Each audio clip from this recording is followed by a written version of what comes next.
bad things well said.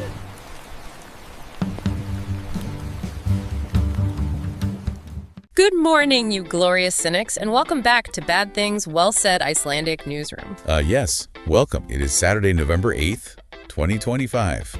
And if you've been following along, you know this past week wasn't exactly quiet. Quiet, huh?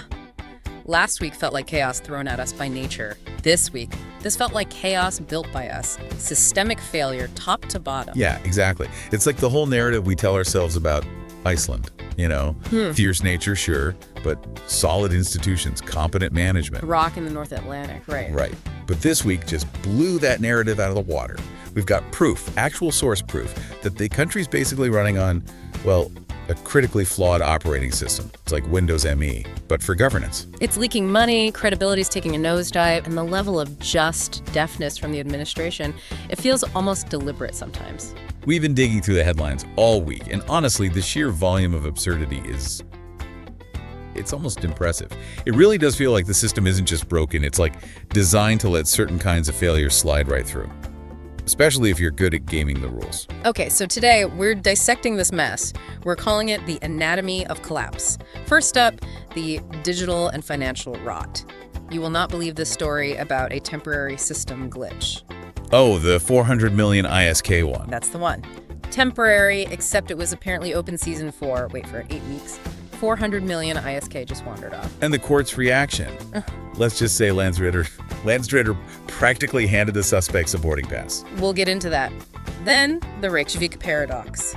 The city is literally swimming in cash, projecting an 18.7 billion ISK surplus. Billion. Yeah, it's nuts. But at the same time, it's kindergartens. They're failing parents 10 times more often than the ones in, like, Kp-5 or Garaskar. Make that make sense? Spoiler. You can't. It's pure management chaos dressed up as fiscal prudence. And who's supposed to be keeping an eye on all this? The watchdog. The national auditor. Ríkisendurskoðun, Senator Sancho. Did I get that monster? Pretty close. Ríkisendurskoðun. So, yeah, well, turns out the watchdog's own house is on fire? Paralyzed by a massive internal bullying scandal, the EKKO-mál And Parliament, Alzingis, according to one of the directors who fled, they're responding with, and I quote, deafening silence. Orandi thungsing, just good things. Just layer upon layer. And then, as if the universe needed to add a punchline. Oh, the weather. Right. Yeah, tonight, we're supposed to get this absolutely spectacular Kp-5 Aurora storm, like a proper G1 level event. Yeah. Nature putting on a show. Amazing. Finally, something beautiful. Except, nope. Look outside later. Forecast for the southwest. 100% cloud cover. Perfect. Of course. The final metaphor. The beauty's there, but nope, you don't get to see it. Hidden behind the overcast reality. So yeah, buckle up. It's going to be one of those shows. And hey, our standard health warning applies. You probably shouldn't follow us, honestly.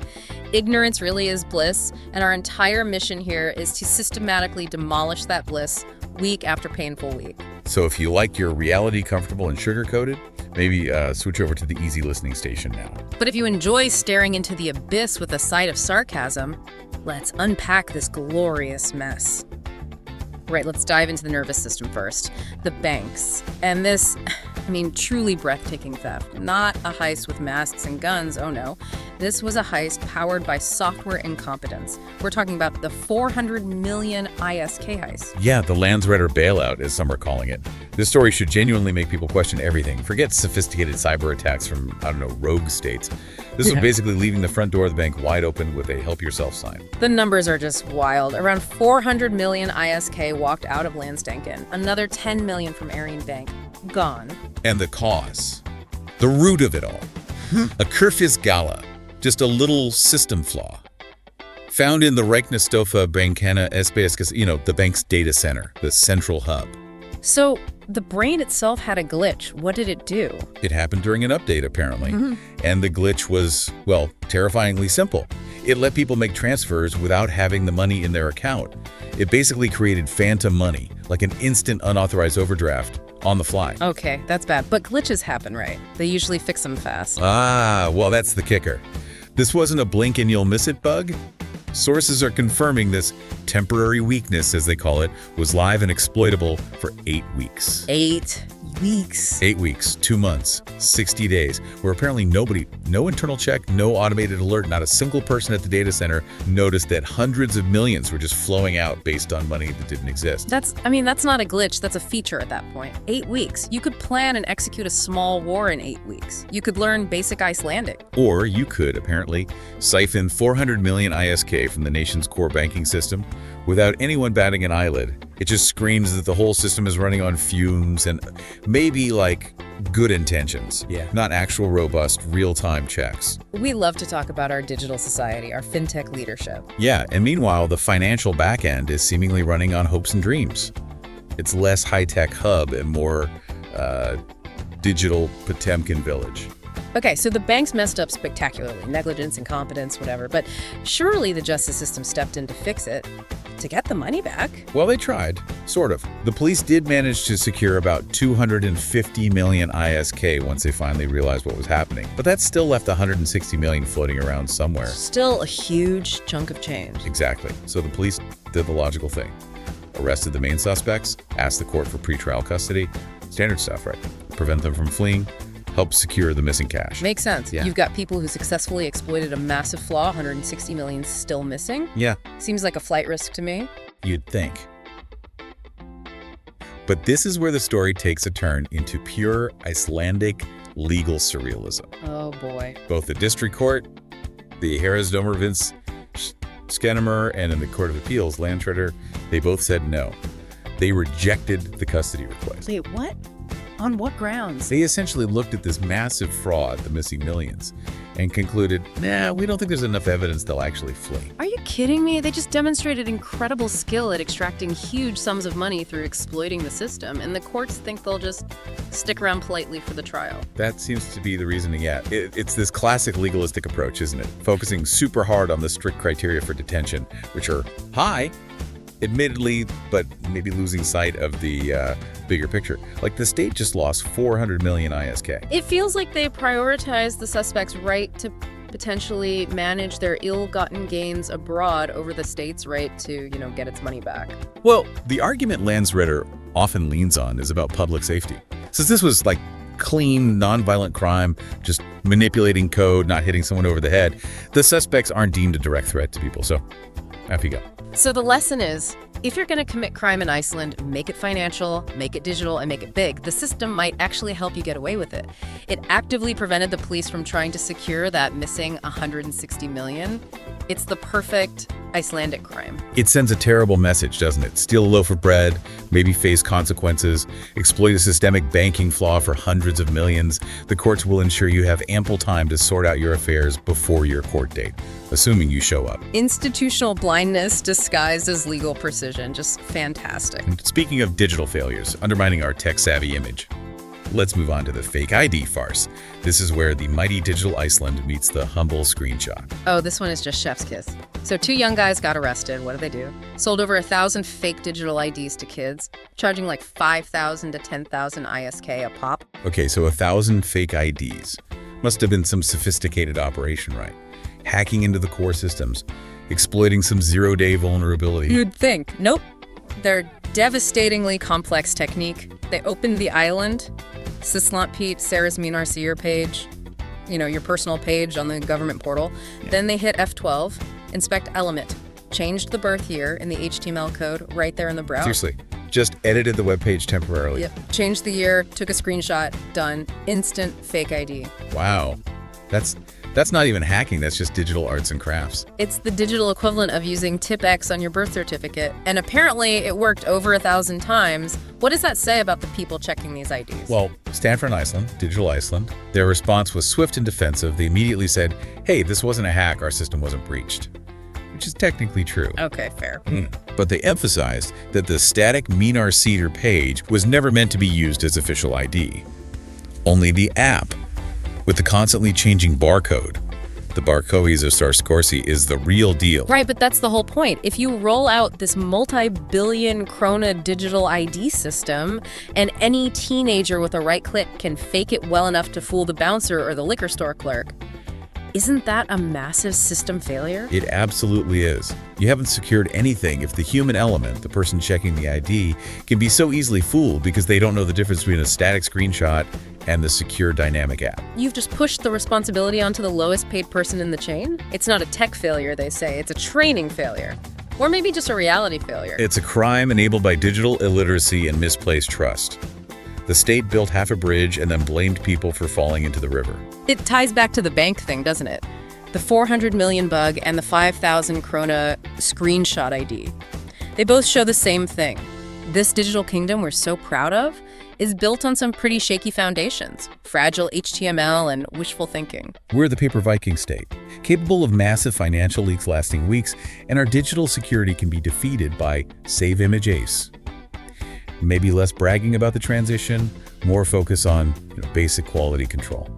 Okay, so if the digital systems are shaky, what about the human ones? The institutions meant to keep everything in check. Let's look at the political and bureaucratic rot. Because the age-old question is screaming this week, quis custodiet ipsice custodes? Who's watching the watchmen? And the answer this week seems to be nobody. Because the head watchman is apparently dealing with some serious internal issues. The crisis at the State Audit Office, the Ríkisendurskoðun got at that time. Nicely done. Yes, the Audit Office. This is critical, right? Their whole job is to make sure government money is spent properly, everyone's playing by the rules, no dodgy contracts, the financial conscience of the nation. Exactly. They're supposed to be the incorruptible ones, the final backstop against waste and corruption. So what's happened? Well, one of their directors, John Seitzjessens, just announced he's gone on sick leave. Why? Because of serious, ongoing harassment and bullying inside the audit office. This EKKO-mál, they're calling it. Hold on. Bullying. Inside the State Audit Office, the place that's supposed to embody ethical conduct. When a director publicly says the environment is so toxic, he has to basically flee. That's not just office politics. That sounds like something deeply wrong. It's huge. Think about the implications. This office is supposed to hold the powerful accountable. How can it do that if its own internal culture is described as tyrannical? It completely undermines their credibility. And reports suggest this isn't just like personality clashes, right? There's a hint that the bullying might be linked to the actual work pressure to maybe soften reports, ignore uncomfortable findings. That's often the subtext in these situations, isn't it? When auditors face harassment, it's frequently because they're insisting on doing their job properly against internal resistance. If Johnson felt forced out, it raises serious questions about the integrity of the entire office's output. Can we trust their audits if the auditors themselves are being pressured or silenced? But the scandal deepens with the political reaction, or the lack of it. Johnson specifically called out the Arandifang, that deafening silence from Helsinki, from Parliament. Why is their silence so significant here? Because Helsinki is the only body that can actually fire the Auditor General, the person running the whole show. It requires a 2/3 majority vote. So Parliament holds the ultimate accountability card. And they're choosing not to play it. Exactly. The silence isn't ignorance. It's a political decision. It suggests they know there's a problem, maybe a big one, but taking action like removing the Auditor General would be messy. It would expose the rot. And, well, maybe keeping the lid on is politically safer, even if it means the watchdog is effectively muzzled by its own internal chaos. So the whole accountability loop just breaks down. The office that investigates corruption might be corrupt itself, and the body that oversees that office chooses silence. How can Ríkisendurskoðun possibly investigate anyone else credibly now? Like that whole INTRA-GATE thing with the police. Precisely. It makes a mockery of the entire concept of oversight. The foundation is crumbling, and the politicians seem content to just let it crumble quietly. And speaking of INTRA-GATE, the gifts that keep on giving. Last week, it was the State Police Commissioner, Sigurður Björgvinsdóttir, and the dodgy, untendered contract with Interconsultancy.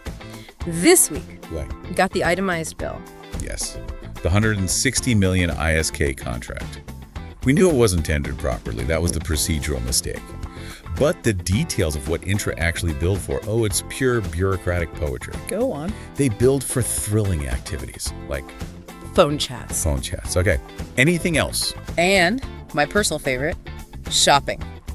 No, shopping. They billed the Icelandic state police for shopping? What were they buying? Tactical cappuccinos, interrogation lampshades. We don't know. But the sheer audacity of putting shopping on an official invoice to the police, it's either breathtaking entitlement or just assuming nobody would ever actually read the bill. Probably both. So how did the commissioner defend this? With the classic bureaucratic two-step. She admitted the procedural mistake of not tendering the contract. Said it weakened trust. Very somber, very regretful. The old focus on the process, ignore the substance trick. Admit you filled out the form wrong to distract from the fact that you potentially funneled $160 million to buddies for, apparently, phone calls and retail therapy. It's textbook deflection. And the system played along beautifully. Remember the dramatic midnight delivery of documents to the Justice Minister, Korbjörg Sigríður Gunnlaugsdóttir, all that theater? Yeah, it looked very serious. And the outcome. The parliamentary committee looked at it and punted. Decided not to act yet. Sent it back to the ministry. Round and round the accountability carousel goes until everyone gets dizzy and forgets what the problem was. While all this administrative brilliance is unfolding, the symbols of the old guard are literally being put up for sale. Get this. The Independence Party. Sjálfstæðisflokkurinn Susanna. They're selling Valhall their headquarters. Valhall, the iconic fortress on the hill. Valued at, what, 784 million ISK. This is the historical party of big business, of stability, the bedrock of the establishment for decades. And they're selling the family silver. The party chair, Gudrun Hofstad-Starcher, gave the usual spiel, right? Oh, our activities have changed. Need something more suitable. Yeah, standard corporate relocation jargon. Translation. The party that champions fiscal responsibility can't afford its own legendary headquarters. It's more than just real estate. It's a giant flashing metaphor. The old power structures are shrinking, maybe even crumbling, unable to sustain their own symbolic weight anymore. It fits the theme, doesn't it? Decay everywhere. The powerful struggle with ethics and budgets, yet the state finds remarkable efficiency when it wants to control the powerless. Which brings us to the latest masterpiece of euphemism. The Departure Center. Ugh, the Brottfahrerste plan for Sovereignty. This is some next-level Orwellian doublespeak from the Ministry of Justice. They want to build what is, let's be honest, a detention center for people awaiting deportation. But they really don't want to call it that. The linguistic maneuvering here is fascinating. The initial drafts of the law were quite blunt. They talked about the staff needed. Fangavaris, Parishiskia Askaviem prison guards, clear, honest. And then came the public reaction, the discomfort. So poof, the word fungavaridum vanishes, replaced by the soothing, neutral, starful, postful, just personnel, staff. it's linguistic disinfectant. Yeah. They want the power of prison guards, the authority to detain, use force, impose sanctions, but they want to wrap it in the language of administration. Call them personnel, and maybe people won't picture cells and fences. But the function is identical. It's detention. And it highlights the hypocrisy perfectly. The state is demonstrably incompetent at stopping 400 million ISK flowing out of banks or policing its own auditors. But it's laser-focused and linguistically creative when it comes to building new infrastructure to lock people up for not having the right paperwork. Failure upwards, efficiency downwards, the priorities are crystal clear. Okay, from the political decay, let's turn to the economy itself, because if the administrative state is sick, the economy just showed signs of, well, a serious heart condition. Let's start with the Grundartangi Leitjanses incident. Yeah, the Nordirol SD-grade Taurus aluminum smelter, one of the big industrial engines of the country. They had a major transformer failure, just kaput. And the impact? Immediate and brutal. Production cut by 2/3. Instantly, 2/3 of their output gone overnight. That's huge. And can they fix it quickly? Well, that's the scary part.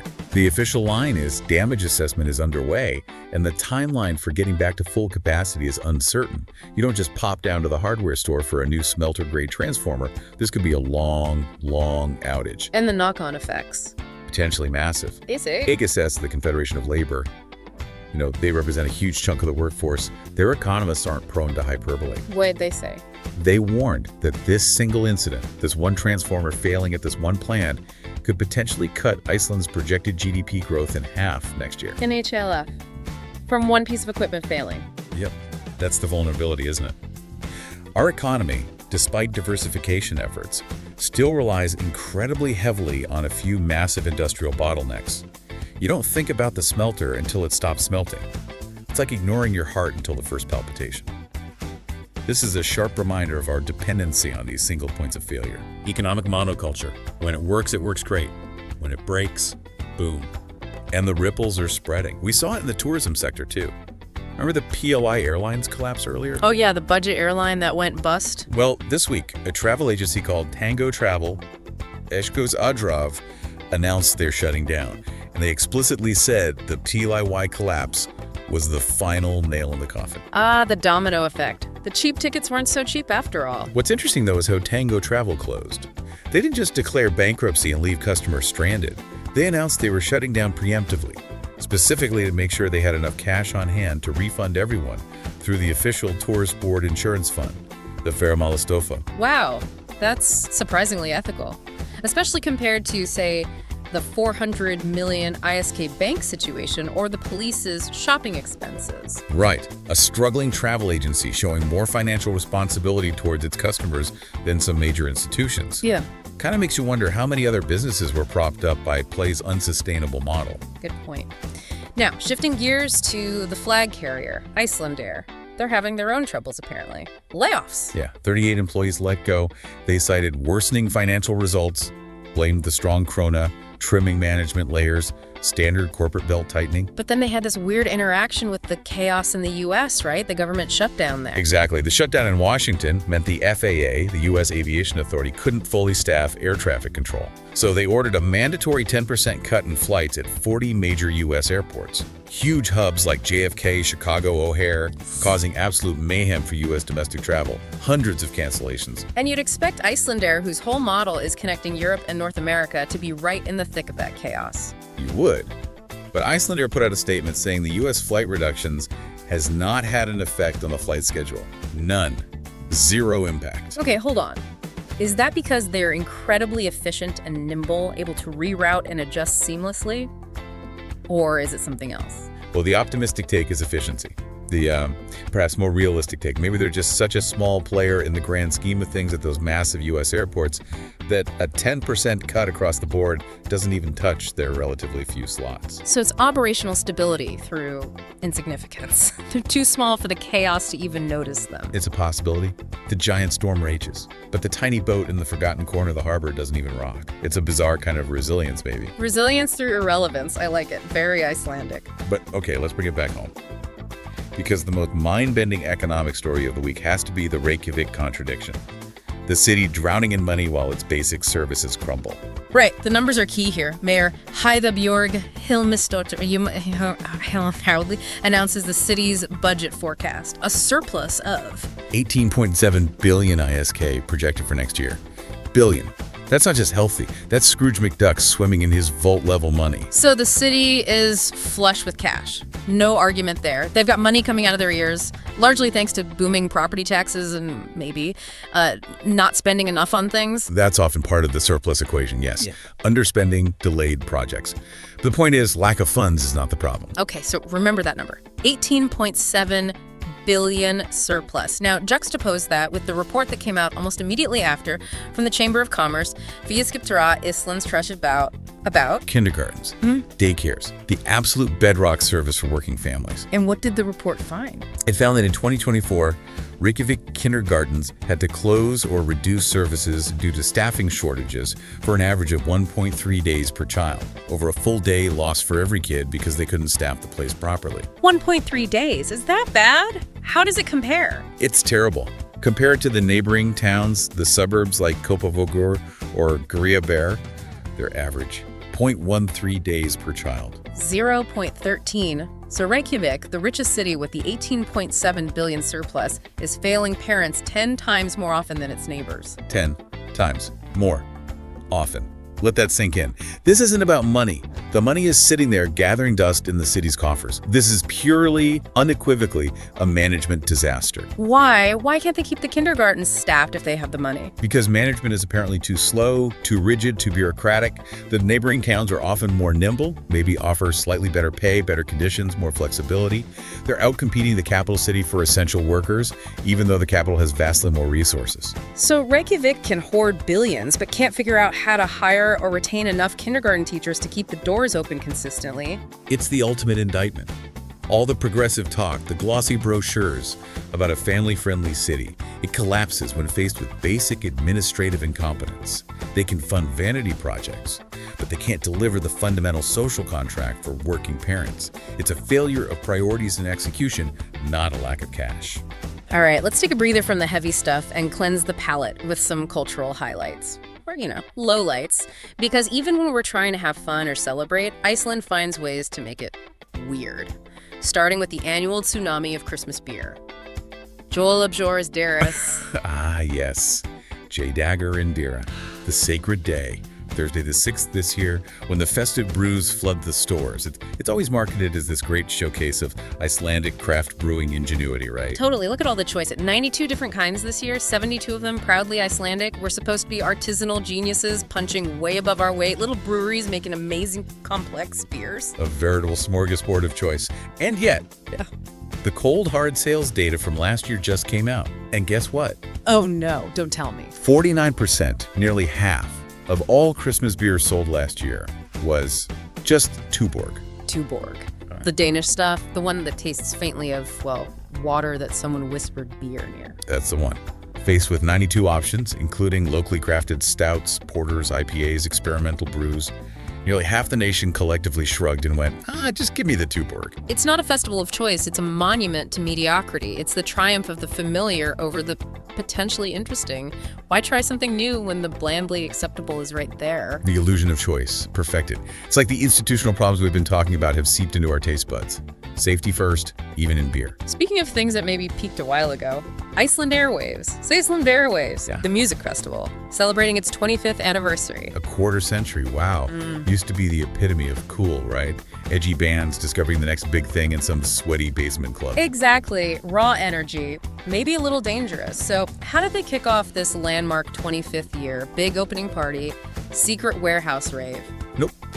The official opening ceremony for Iceland Airways 2025 was held at the Grenkart nursing home. You're kidding! A nursing home. Not kidding. The president, Halla Tómasdóttir Hallas, was there, watching artists like GDRN and Brandit Prasad, who are genuinely great contemporary Icelandic artists, perform for the elderly residents. And some preschoolers were invited too. Okay, that's wholesome. In the most soul-crushingly ironic way possible, the festival that was once about youth rebellion and loud guitars is now literally playing to pensioners and toddlers. It's the ultimate sign the festival has aged out. The cutting edge of Icelandic music is now apparently best appreciated between afternoon naps and bedtime stories. Rock and roll is dead. Long live the sensible intergenerational sing-along. Moving swiftly onto the international stage of absurdity. FIFA, football's governing body. They just announced a brand new award. Oh yeah, what is it? Most obscenely large bribe accepted. Close. It's the FIFA Peace Prize. A peace prize from FIFA. Okay, the irony meters are exploding, but why now? Well, funny story. This announcement came very shortly after a certain friend of FIFA President Gianni Infantino, a Mr. Donald Trump, failed to win the Nobel Peace Prize. Infantino had publicly endorsed Trump for the Nobel, remember? I see. So when the real prize didn't materialize? FIFA just decided to invent their own. It looks suspiciously like a custom-made consolation trophy for Trump. Sorry you didn't get the Nobel, Don. Here's a shiny new FIFA one instead. Now, about those World Cup regulations. It's just so blatant. Sports washing meets political cronyism in its purest, most embarrassing form. You almost have to admire the sheer lack of shame. Almost, but not quite. Okay, amidst all this institutional failure and cynicism, was there any actual good news this week?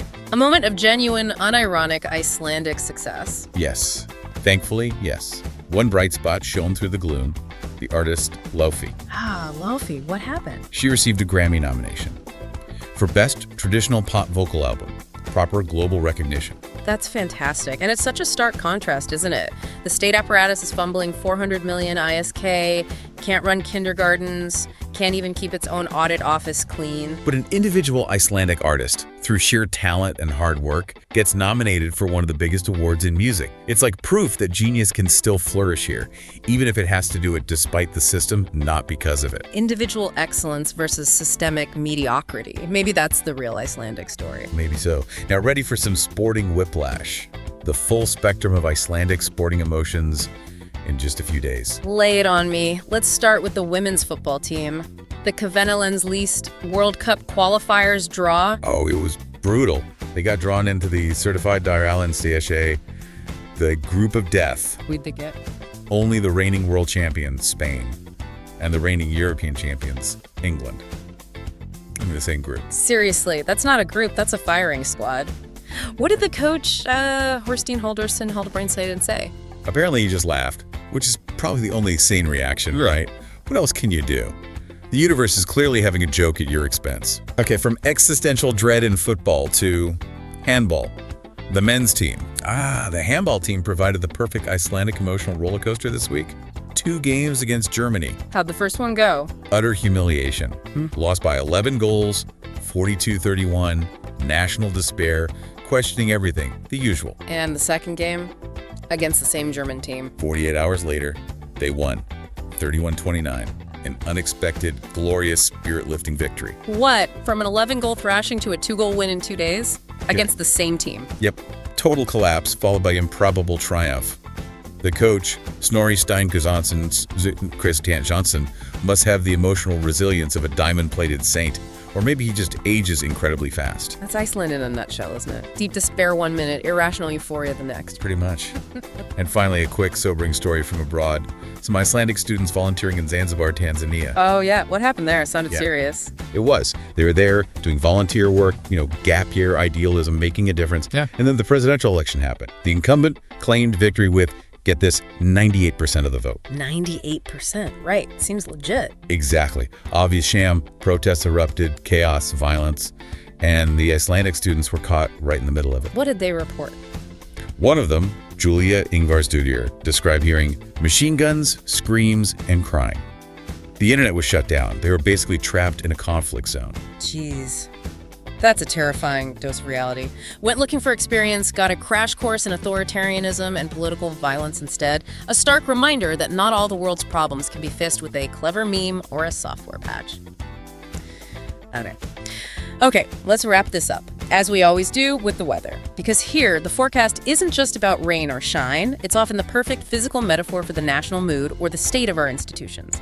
And this week, the weather report is pure deception, followed by danger. It really is a forecast in 2 acts. Act 1, running from today, Saturday through Monday, is all about misleading mildness.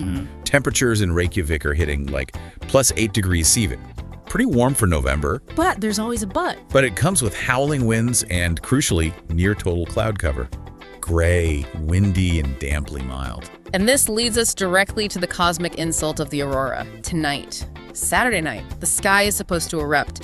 Kp-5 geomagnetic storm. A proper G1 level event, the kind of thing tourists dream of seeing. The universe is putting on its best light show right above our heads. And can we see it? Of course not. The official forecast for clear skies over the capital region tonight, very low probability, might as well be 0. The most amazing celestial event is happening, and it's completely hidden behind a thick gray blanket of clouds. It's just perfect, the ultimate metaphor for this week. All the underlying truths, the spectacular failures, the potential beauty, all obscured by overcast reality. You just can't make it up. And even with the mild temperatures, don't be fooled. That wind is brutal.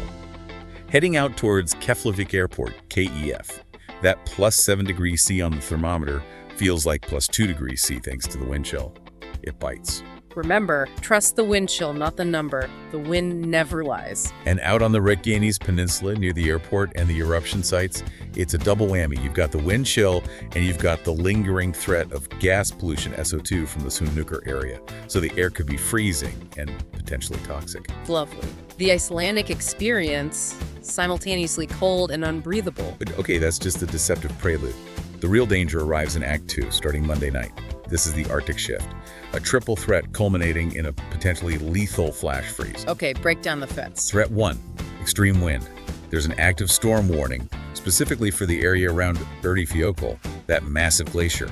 The winds at its base can funnel and intensify like crazy. How strong are we talking? Gusts up to 30 meters per second. That's over 100 kilometers per hour. That's not just windy. That's enough force to flip trucks on Route 1, especially high-sided ones. It turns that road into a potential death trap.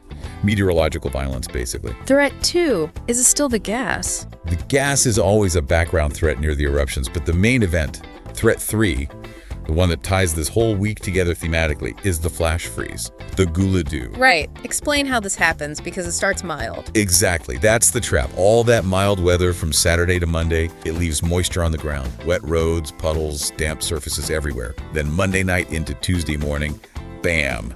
A a massive slug of Arctic air plunges south. Temperatures plummet. We're talking Reykjavik going from maybe +7 degrees C on Monday down to -5 degrees C by Tuesday morning. A 12-degree drop in just hours. And all that moisture on the roads. Instantly freezes solid. Not into visible ice, but into that treacherous, invisible black ice, guludu. Especially dangerous on bridges, overpasses, exposed sections of road like the Reykjanesbrut heading to the airport. So, the seemingly safe, wet surface like the seemingly stable institutions, the big budget surplus suddenly becomes incredibly dangerous, lethally slippery when the cold reality hits. Precisely. You think you're on solid ground, but you're skating on black ice. And the road authority, Ríkisendurskoðun, they're already reporting slippery conditions down south near Kirkjubæjarklaus, or saying that 3 times fast. Point taken. Conditions are already deteriorating before the main freeze hits. Exactly. The physical world is giving us a very clear warning, mirroring the institutional one. Tread carefully. You are standing on thin ice. #tag outro. And exhale. So that was the week, folks. The anatomy of collapse laid bare in 7 days of Icelandic news. Let's recap the horror show.